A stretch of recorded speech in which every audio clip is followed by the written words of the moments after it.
We all feel it, right? That pull to just get outside. Could be a quiet forest, a busy park, a windy coast.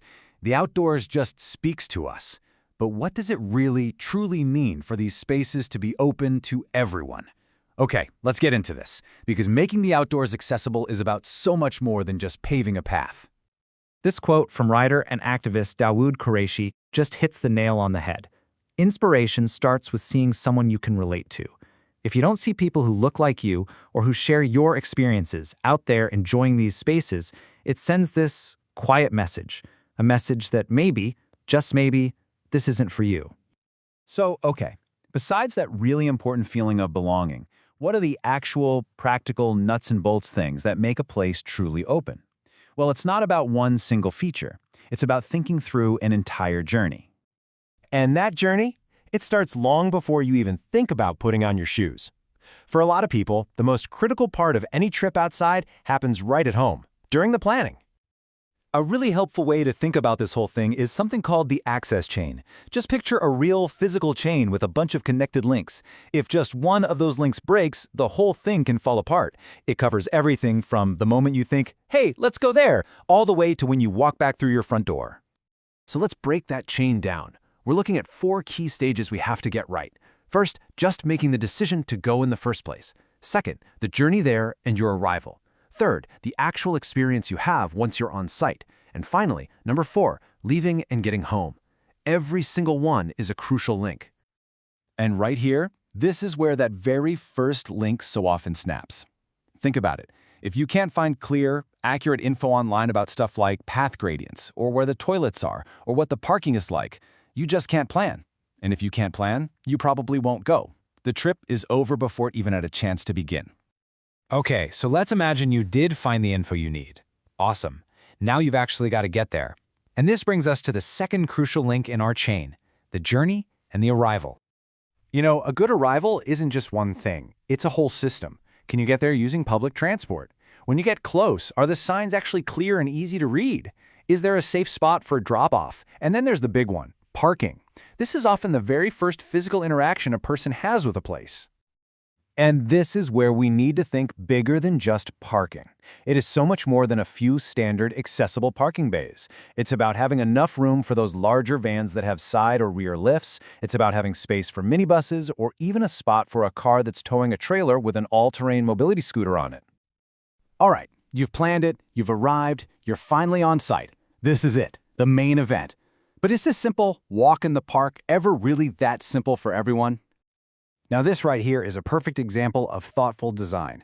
The path surface is firm, it's consistent, that's huge. But look at that bench. That's not just a nice to have.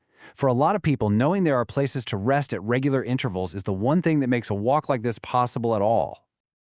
Okay, I'm going to throw a number at you. 1,800 millimeters. Seems like a random technical spec, right?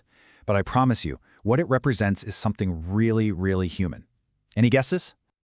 That's it. It's the recommended minimum width for a path that allows 2 people who use wheelchairs to travel together, side by side. Think about that. It's the width that lets you have a conversation. It's the difference between being in a single file line and sharing an experience with a friend. It's huge.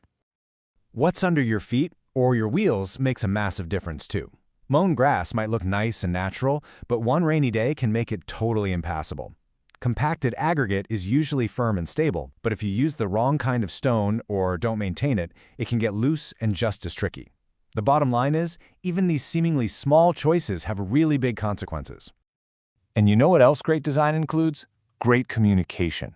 Instead of making people guess, this site in Scotland actually uses signs to explain the different path surfaces coming up. It tells you the pros and the cons, and that empowers you to make your own informed choice. That's what respect looks like. Oh, now this is a fantastic example of getting it almost right. The picnic table itself is brilliant. It's designed so someone in a wheelchair can pull right up and be part of the conversation. Love it. But it's just sitting there in the middle of the grass with no accessible path to actually get to it. One little oversight and the whole chain breaks. In complete contrast, this is what getting it totally right looks like. This is a changing places toilet. It goes way beyond a standard accessible restroom.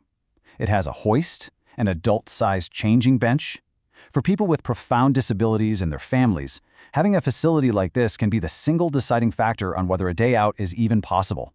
It's a game changer. And here's another beautiful example of thoughtful design. A simple viewing shelter. The concept's easy, but it's the execution here that really matters. It's all about making sure that experience, soaking in a beautiful view, is something that can truly be shared by everyone. So why does it work so well? Well, there's enough room inside for bigger mobility scooters to turn around easily. The railings are low enough so that if you're seated, you still get a completely clear view. It gives you shelter from the sun or rain, and on top of all that, it just fits beautifully into the landscape. Every detail was considered. And all of these practical details, from the planning stages right through to leaving and getting home safely, are all guided by a core philosophy. This isn't just about ticking boxes on some compliance checklist. It's about a fundamental principle of welcome. That philosophy is called least restrictive access. And really, it's a proactive mindset. Instead of asking, do we have to do this? It flips the question to, what's the absolute most accessible option we can possibly create here? It's about actively looking for opportunities to open doors wider, not searching for excuses to keep them closed. And once you start to see the world through this lens of inclusive design, it completely changes how you look at the spaces around you every single day. Because ultimately, this is the goal. True accessibility isn't about clunky, awkward, tacked-on features.